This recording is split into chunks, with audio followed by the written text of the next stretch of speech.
Welcome to Precalculus 1. So in this video, I'm going to be teaching the upper bound, the lower bound, Decreet's rule of sines, law of sines, law of cosines, Heron's formula, and the sine domain. So let's get started. Let's start with the upper bound. So an upper bound is like a value or a number greater than a set of numbers. For our purposes in graphing, let's say we have this function like this. Let's say it's like that, right? So an upper bound would basically be the higher than the set, and the set would be the solutions in this case. So the upper bound would be the solution included in everything above. So lower bound would be the final solution and everything above, right? So what does this mean mathematically? Mathematically, if we have an upper bound, let me say this upper bound, the function, expect to get all positives, right? Okay, this is the upper bound, this is the lower bound, sorry.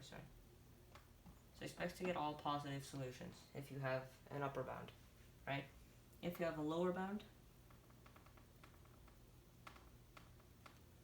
and we have the function, expect to get alternating solutions. I mean, not expect.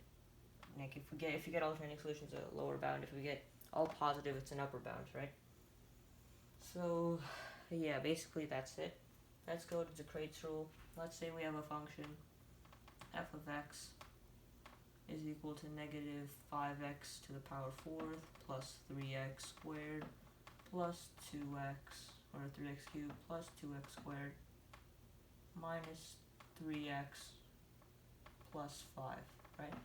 Let's say we have that.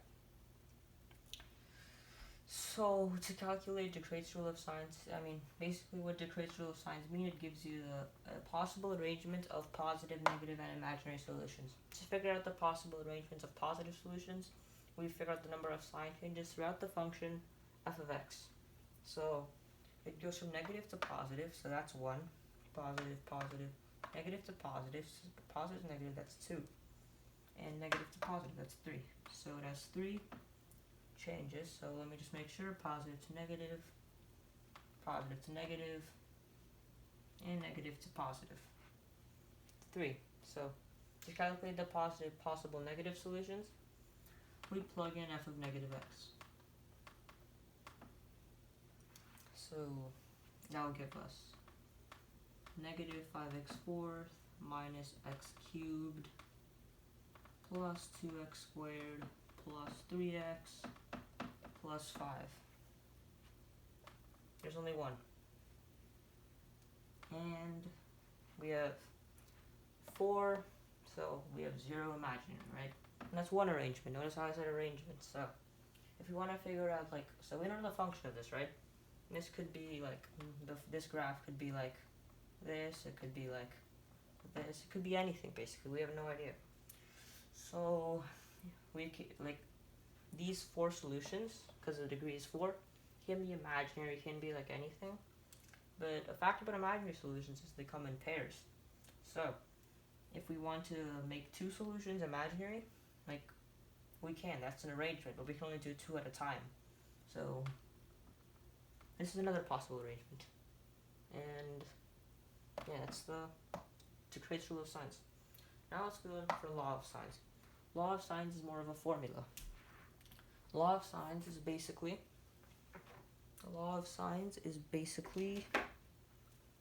A over sin of A over sine of A is equal to B over sine of B is equal to C over sine of C, right? All this, all of these formulas, or the trig formulas, are with the assumption, or with that. This is a capital A, by the way, I forgot to capitalize it, but A, B, and C, this is C, this is B, and this is A. But just pretend the things next to the signs are capitalized, okay? Thank you. So, law of cosines, it's basically another formula. C squared is equal to A squared plus B squared minus 2AB into the cosine of theta. And we can use this to figure out theta. Now, C squared is always opposite to the angle we're trying to figure out. So let's say we want to figure out angle C and we have all 3 sides. Then theta would be angle C, and C would be C. We're trying to figure out angle B. C would be B, and yeah, basically. Heron's formula is how to figure out the area of an isosceles. Not an isosceles, like a triangle without like altitude or any of that. So basically, we have S is equal to A plus B plus C over 2. And with that, we can have square root of S, S minus A, S minus B, S minus C. Okay, now sine domain, right? So sine domain, right? Sine of theta is equal to the interval of -1 to 1, right?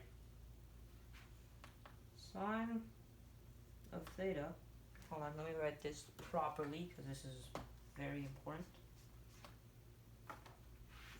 If sine of theta does not equal the domain of -1 to 1, or I believe it's, yeah, or like the value set, I don't know what it is really, then triangle does not exist.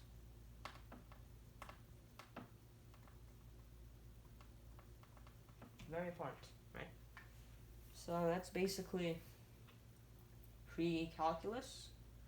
Now pre-calculus 1. Now let's do some practice problems. So one practice problem we have is find solution range.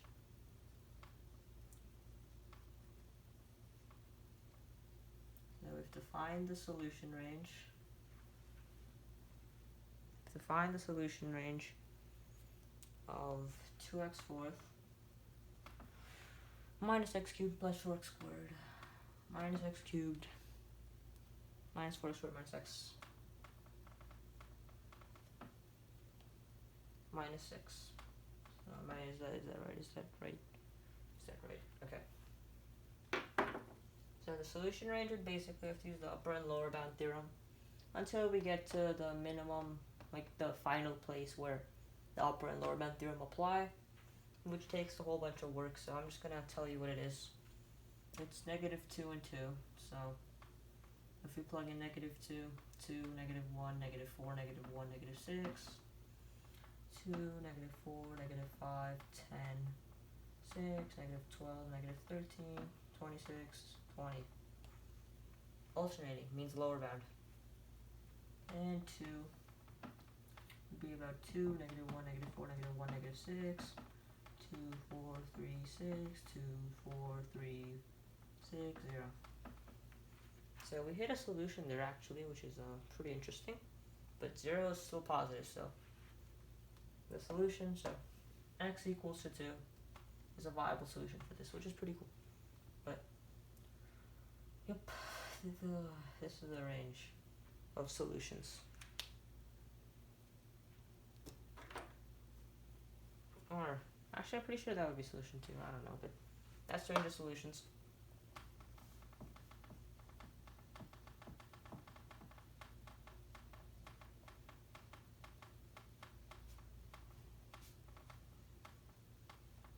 All right. So now let's get to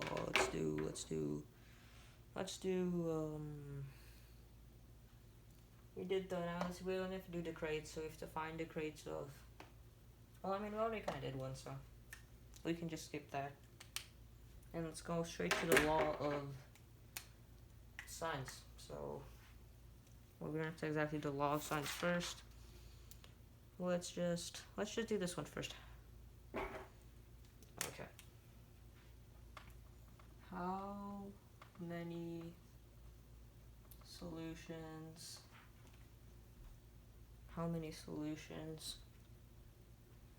for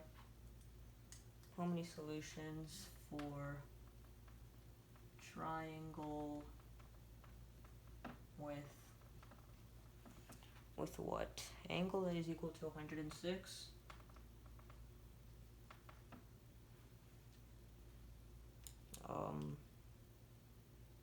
A is equal to 11. and b is equal to 12. Okay, so how many solutions does that have? Before we even jump to anything, let's use the sine domain thing, right? So let's try a sine of 106, right? Because if, let's say it equals in that interval. It doesn't. I forgot what it equals, so I didn't write it down, but I calculated this. It does not equal to negative 1 and 1. So, what happens to this? What happens to this type of stuff? What happens to when sine of theta does not equal in that interval, right? Triangle does not exist. So, that's the same as no solution.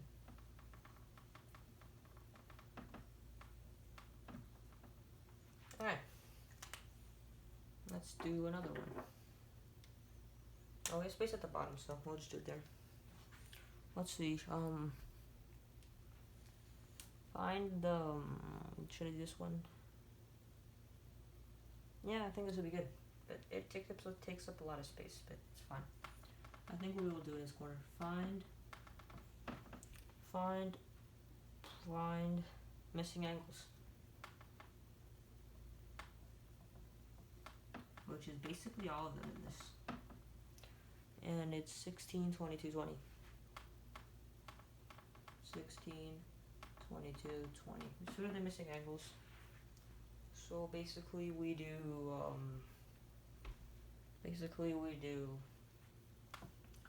20 squared is equal to 16 squared plus 20. I'm writing with red. I had a clear system for this. I have like 50 other colors, by the way. I'm just doing a little with the red and green. So we have 22. Yeah, put out my green one. I'm messing this up. Okay. 22 whole squared is equal to 16 whole squared plus 20 whole squared minus 2 over 16 over 20 into the cosine of theta. So, for theta is equivalent to that. So this is for what? This is for, I need to make a proper triangle. Okay, this is ridiculous. Okay. So 16, 20, 22. And let me just read the sides real quick. CBA, alright? For theta,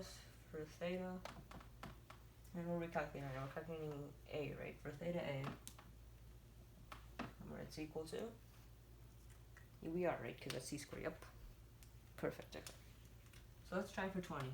20 squared is equal to 16 squared plus 22 squared minus 2 over 16 over 22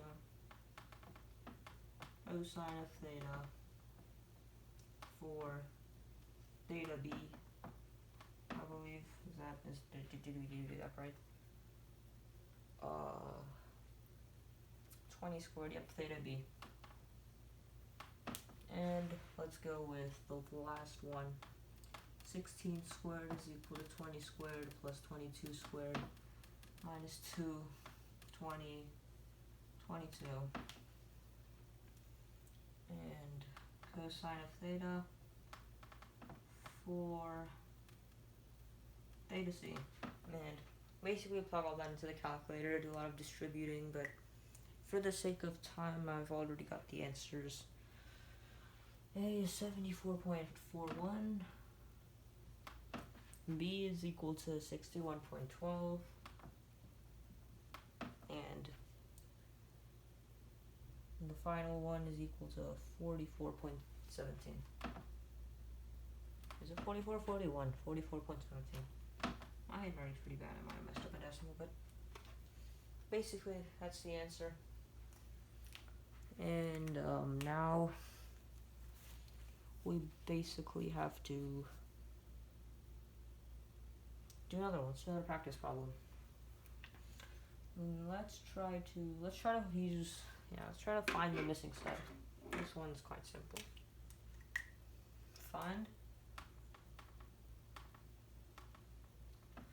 Let's see what we have to figure out. Find angle B. This problem, like, I made up. I didn't, like, find anywhere and make sure it's right. I made it up, like, 20 minutes ago, actually. So, it doesn't provide, like, a good answer, but that's fine. From some further dimensions, angle A is equal to 51. A is equal to 7, B is equal to 8. And now we have to figure out angle B. Alright, so basically we can use the law of sines here. And sine, okay, we have to figure out 7 over sine of 51 is equal to 8 sine of theta, which is b, which we do not know what it is. So we basically do 7 sine theta. Okay, we can erase the 7 here. We can do sine theta equal to 8 sine 51 over 7. Right? 8 sine 51 over 7. And right now, I'm just going to check my calculation. If my PC turns on. Give me a second. Okay. I'm going to get a calculator. Calculator. Now I'm going to Google calculator. Okay. 8 into the sine. I have 10% battery too, so this is not looking good. 8 into the sine of 51. 8 into the sine of 51 divided by 7, which is equal to that. We know that it's equal to 0.77. So now we need to do the arc sine of 0.77. And that is equal to 0.69, which is strange. 0.69. But yeah, it's basically what we got for B. So now we have, I believe, one more problem to do. I don't want to end up erasing it for one more problem, but I think we're going to have to. I think we should just get away with erasing the smallest portions, which is like this. Okay. I don't have much percentage left. We have to do this fast. Okay, we have to find the area. Find area of triangle with, what's width? A is 22, B is 18, and C is 38. Okay, so that's pretty simple. Let's figure out S really quick. S 22 plus 18 is about 40 plus 38, which will be 78. Let me make sure I did my math right. 8, which is 30, which is 40, which is 78. Yep, I did my math right. So now we have 78 over 78 minus 22 over 78 minus 18, 17 minus 38.